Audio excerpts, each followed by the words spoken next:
Alors mes amis, Il est coupable, pas responsable. mes amis, Droit au but. on est dans le tzaddik, c'est quoi cette sniout? Et je peux vous dire que l'équipe de France a manqué beaucoup de sniout. Ah oui. Ils se croyaient déjà en finale. On est la meilleure équipe, meilleure attaque. On va machin, on est les meilleurs. Regarde sur le papier, sur le papier. On a gagné la Coupe du Monde avec Guy Varche, monsieur. Avec Guy Varche, on a gagné la Coupe du Monde. Et voilà, mais il y avait un état d'esprit. Là, c'était tous des mecs payés, machin. Il enlève à Heineken, espèce de. Quelle honte. Respecte au moins. Respecte le pays où tu te trouves. T'enlèves à Heineken, c'est eux qui te payent en plus. T'enlèves. T'enlèves à Heineken. Pour qui tu te prends? Pour qui tu te prends? Les gravons palestiniens, tu as voulu faire. Tu as voulu faire le malin, les gravons palestiniens. Donc mes enfants, moi, ils étaient dans le bouquin avec moi. Hachem, il t'a fait payer, mon pote. Il n'a pas mis un but. Quelle honte. Ils se sont mis à terre, les Français. T'as pas vu qu'ils se mettaient à terre, à genoux à terre? Bande de nazes, de fillettes. Bande de fillettes. Tout ce que vous méritez. Ils ont eu La tlicha. Du ciel, ils ont eu la tlicha. La tlicha. Juste comme j'ai dit, voilà, j'ai la peine pour Dédé. La peine pour Dédé, parce que c'est un bon gars, Deschamps, j'aime beaucoup. Bon état d'esprit, c'est un bon gars. Et le reste, paf! Allez, prends Benzema, qu'est-ce qu'on en a? Giroud, Chi Blanc, Tchénou. Hein? Égal. Franchement, vieux bleu, un arien. Viens de chez nous. Un bon arien, l'autre c'est un bon arien. Aïe, aïe, aïe. Adam, viens avec nous, viens, t'as des. Ouais, du coup, il a commencé là. Le match a commencé, il n'a pas contact. Aïe. Bon, allez, les amis. En tout cas, le seul moussard qu'on peut apprendre, c'est ça, la tsniout. T'as jamais gagné un match avant de l'avoir joué. Tsniout. Prends pas tes adversaires pour ce qu'ils sont pas. Les petits Suisses, ils t'ont bouffé comme un yaourt qui avait mal tourné. Ah, calme-toi. On leur a donné une leçon. Voilà, Baruch Hashem. Et vraiment, c'est ça que je suis heureux. Je suis heureux qu'il ait pris une tira. Et c'est de sa faute en plus, il a perdu la balle la dernière seconde. Prends le drapeau de Palestinien comme ça, pendant que nous reçoit des bombes. Espèce de crétin. Vas-y, prends, je vais te voir là. Il rentrait à 4 pattes, il rentrait dans sa maison. Vous avez fini de à 4 pattes. comme ça, là, il va être énervé, là. Il va être énervé, Laura. T'aurais pas dû faire ta Khanoun parce qu'elle a perdu la France aujourd'hui. Alors que j'aime la France. Hein. Je répète, j'aime la France. Mais là, il méritait pas. À la réalité. Ils ont trop parlé mal d'Arm Israël. Hein? Peut-on revenir à la réalité, s'il vous plaît? Bon, on peut y aller là? Comment? Presque allez, ouais, oh là là, Julien, oh là là, je pensais à lui là-bas. À 3-1, j'ai dit, qu'est-ce qu'il fait là-bas? Ah ouais, des blagues. À 3-3, c'est lui, c'est le chat noir. Ouais, c'est le chat noir. Moi, juste un chat noir, il a été là-bas, c'est un gros chat noir. Il n'y a jamais eu ça, hein. On peut y aller, les gars? Mi yuchal esher tokef malat itbodedut shegorem lo sur mera והוא לדבר מצווה ילך כמו שרמז הבזלוק יחסן לכם מהשם ולך ותראה ויחזור להסגר שלו. Dit qui peut באמת nous dire l'importance de l'itbodedut igal, d'être capable de se mettre seul à un moment donné et de il a fait ודבר זה מביא גם כן לאור התורה.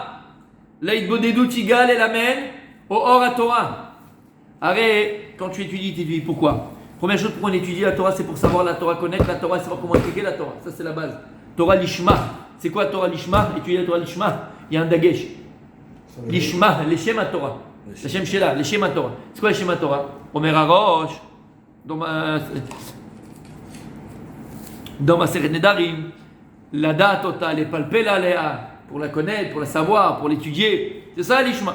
Mais, c'est pas que ça. Si c'est que ça, alors tu es un Pentium 18, c'est pour tout, c'est un ordinateur.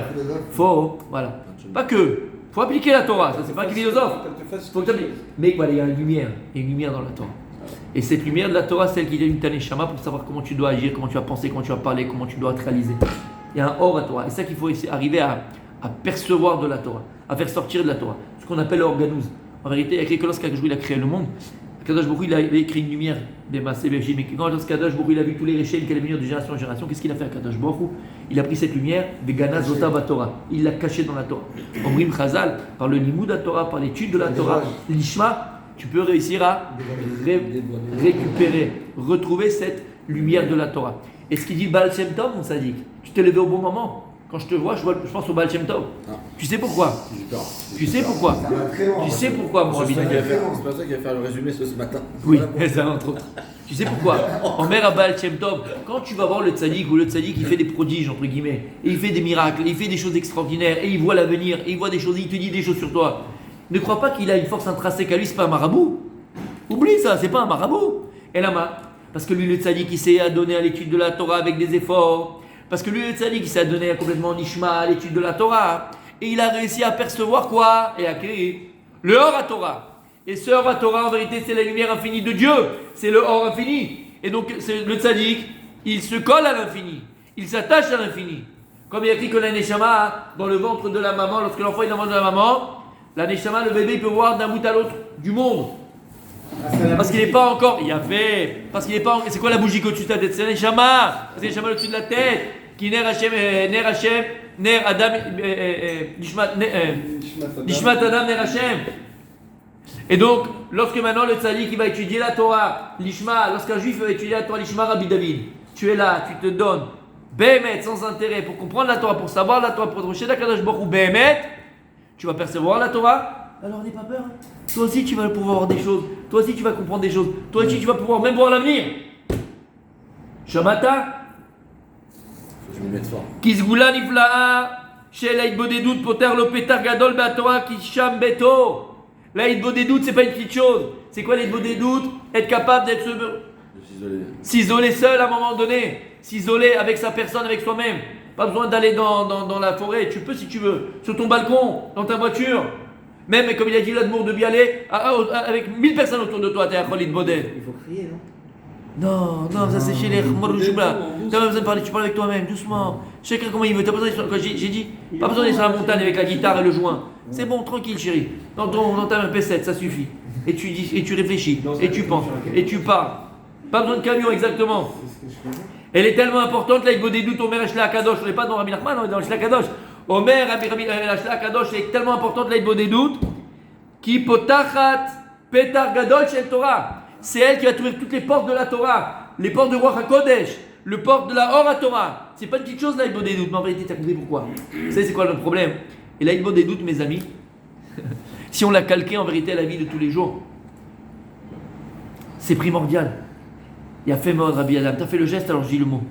C'est savoir prendre du recul. Savoir, tous les jours, pas attendre Rosh Hashanah pour faire le bilan. Tous les jours.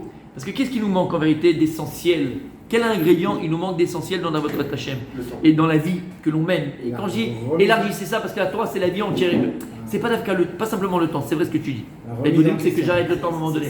Mais à quoi ça va servir? La remise en question. Ouais, La remise en question. Et qu'est-ce qu'il y a quoi? C'est la remise en question. Savoir juger les choses alors juste au niveau prendre du recul. Et donc ça s'appelle quoi? Faire un bilan. Et donc ça veut dire quoi? Il y a un mot qui s'appelle Emet, vérité.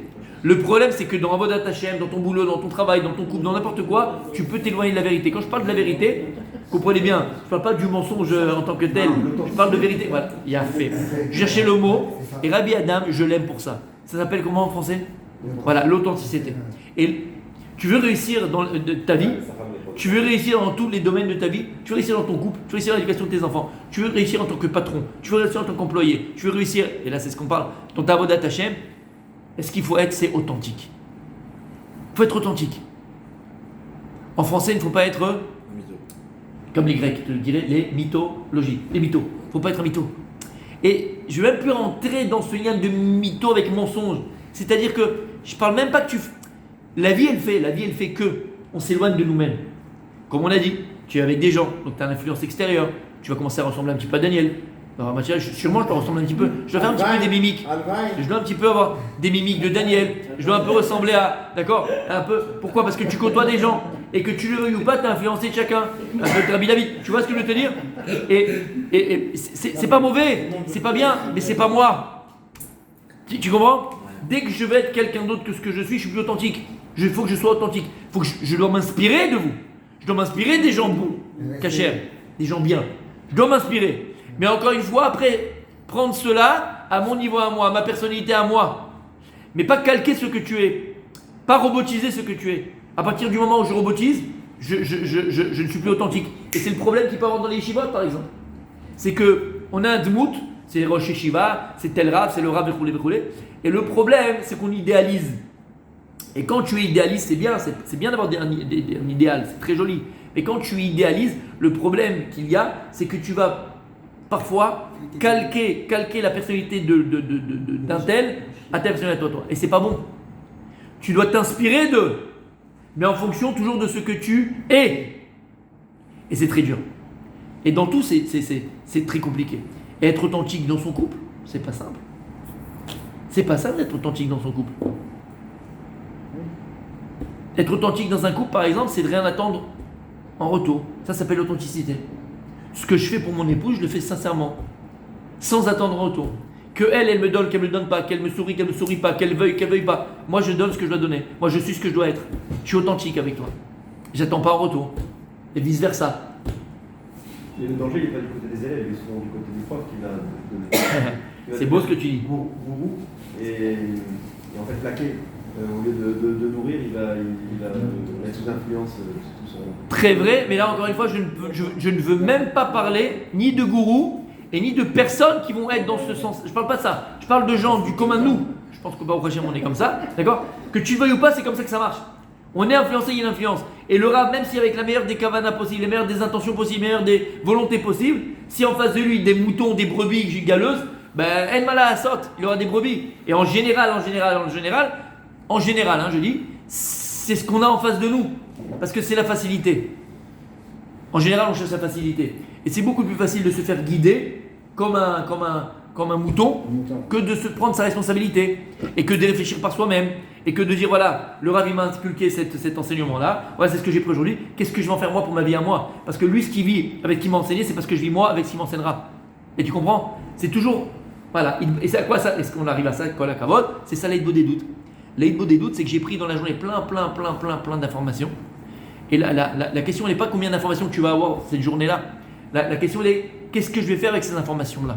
La décision. Qu'est-ce que je vais faire avec ces informations-là? Quel impact elles vont avoir sur ma personne? Quel impact elles vont avoir sur mes décisions? Quel impact elles vont avoir sur ma réalisation? C'est ça la vraie question qu'il faut qu'on se pose. Je vais avoir des informations, d'accord? Qu'est-ce que je fais avec ces informations-là? Tu comprends ce que ça veut dire? L'aide des doutes, elle me permet de revenir à l'authenticité. C'est pour ça qu'il dit le Ramchal. Le Ramchal, il parle aussi de l'aide des doutes. Tu sais ça? Dans les Siyat Yesharim. Le Ramchal, il dit, c'est pour ça qu'il a écrit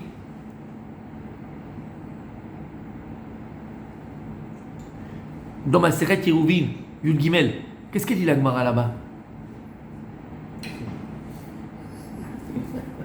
Yeruvim. Il la connaît par cœur. On l'avait déjà amené à Hanouka. Je ne savais pas que ça existait, mais c'est Yeruvim. Noach lo la'adam shelo yesheva. Avant Pessah. Bet Hillel, Bet Shammai, Machloket. Un il dit qu'il était moi là, il ne doit pas avoir été créé, qu'il doit avoir été créé. Un il dit qu'il était moi là, qu'il doit avoir été créé, il ne doit pas avoir été créé. Ah, 2 ans et demi en disant Machloket. À la fin, ils sont à la conclusion qu'il aurait été un lion. Chez l'Onivra, était chez Nivra. Comme Bet Shammai. Il était mieux de ne pas avoir été créé que d'avoir été créé. Arsav chez Nivra, il est pas shpesh bemaasav. V'yeshomri, il m'a shmesh bemaasav. Omer Amaharal dans Mitzvot Sharim. Quelle différence entre il pas shpesh et mashmesh? Omer Amaharal à Ramchal, j'ai dit Maharal. À Ramchal dans Mitzvot Sharim. Il est pas shpesh bemaasav, c'est quoi? Un tamid boded. Qu'est-ce que tu dois faire? Il faut que tu fasses le tri, faire attention entre les actes positifs et les actes négatifs que tu accomplis. Fais attention entre le bien et le mal. Fais attention entre les mitzvot et la verot que tu peux accomplir. Ça, il pashpesh bemaasav. C'est quoi il pashpesh bemaasav? Omer Amesiat Sharim. Attention. Première chose, je pashpesh entre le bien et le mal. Mais le deuxième, et encore deuxième niveau. C'est quoi le deuxième niveau, Igal? C'est même dans le bien que tu accomplis. Est-ce que le bien que tu accomplis, Behemet, il est authentique, il est émet?